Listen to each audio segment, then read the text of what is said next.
Topping పై silent 2 రోజుల్లో వివరాలు వెల్లడిస్తానన్న కేసీఆర్. ఇది బాగా గుర్తుంది కదా మీ అందరికీ. మొన్న ఏం చెప్పిండు బయటకు వచ్చినప్పుడు, ఎవడెవడు ఉన్నాడో ఇలా ఎక్కడెక్కడ ఉన్నాడో అందరినీ చెప్తా, నేను 2 రోజులలో నేను నోరిప్పుతానంటే అంత ఆగమైపోవాలన్నాడు. అంతకుముందు గట్లే అన్నాడు ఒకసారి అసెంబ్లీ, అదే మన ప్రగతి భవన్లో కూర్చొని రైతు నాయకులందరితో చర్చలు చేసేటప్పుడు. మొత్తం దేశం అడ్డం పడే వార్త ఒకటి ఉంది నా దగ్గర, దేశం అడ్డం పడే స్కీమ్ ఒకటి ఉంది, అది చెప్తున్నా అంటే అందరూ ఆగమైపోవాలి మీరు అని చెప్పిండు. అది ఇప్పటిదాకా చెప్పలేదు, ఇక చెప్పడు కూడా. ఆయన మనసులో ఉందో లేదో కూడా తెలియదు, కానీ అప్పుడు అట్లా చెప్పిండు. ఫోన్ ట్యాపింగ్ మీద కూడా ఒక ముఖ్యమంత్రిగా పనిచేసినటువంటి వ్యక్తి ఇలా మాజీ ముఖ్యమంత్రి హోదాలా నేను చెప్తా 2 రోజులల్లా ఎవడెవడున్నాడు ఏందో అని అన్నాడు కదా. ఇప్పటిదాకా సోయి లేదు, ఇప్పటిదాకా సప్పుడు లేదు. ఎందుకు లేదు చెప్పాలనా? నేను చెప్తా అది ఎందుకు లేదు. కరీంనగర్ పర్యటన సందర్భంగా స్పష్టం. కరీంనగర్లో చెప్పిండు ఈ ముచ్చట ఏమని, 2 రోజులే చెప్తాను. 10 రోజులు గడిచినా మౌనమే, నిపుణుల సూచనలతో వెనక్కి తగ్గారా, చిక్కులు ఎదురవుతాయని పెదవి విప్పడం లేదా, రాధాకిషన్ రావు కస్టడీతో బ్యాక్ స్టెప్ అంటూ అది అసలు సంగతి.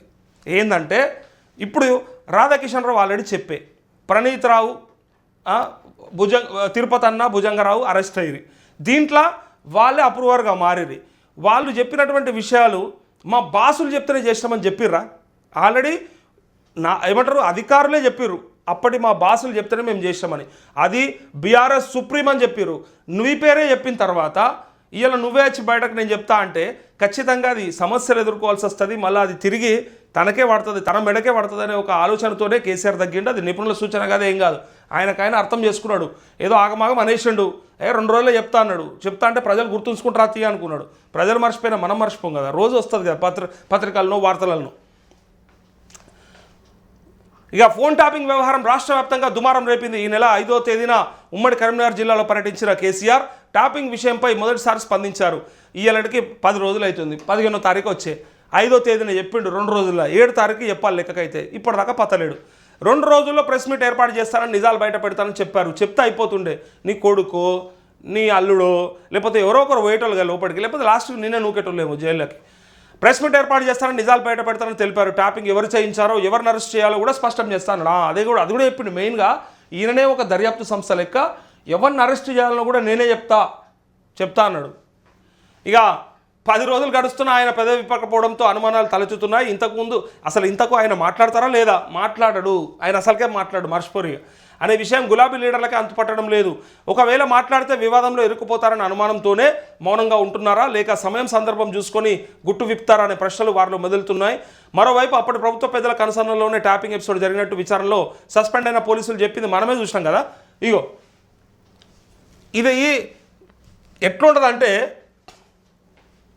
చేసింది దొంగతనం, చేసింది మీరే. మళ్ళా నేను చెప్తా అంటే ఎవరి పేరు చెప్తావు నాయన? ఇంకా చూడరు ఇక్కడ. ఇక అధికారులు, అరెస్ట్ అయిన అధికారులే ఒప్పుకున్నారు. నేను ఇందాక చెప్పిన కదా, అరెస్ట్ అయిన అధికారులే ఇలా మొత్తం బీఆర్ఎస్ చీఫే ఉన్నాడని చెప్పిన తర్వాత జోరుగా ప్రచారం జరుగుతుంది. ఇలాంటి సమయంలో కేసీఆర్ ఏం చెప్తారనేది ఆసక్తికరంగా మారింది. భయంతోనే సుప్రీం ఆదేశాల మేరకే ట్యాపింగ్ చేశామని రాధాకిషన్ రావు ఒప్పుకున్నట్టు పోలీసులు కోర్టుకు తెలియజేశారు. ఇక సుప్రీం ఎవరు? BRS supreme. So tapping case నాటి ప్రభుత్వ పెద్దల మెడకు చుట్టుకునే అవకాశం ఉందని రాజకీయ వర్గాల్లో జోరుగా చర్చ జరుగుతుంది.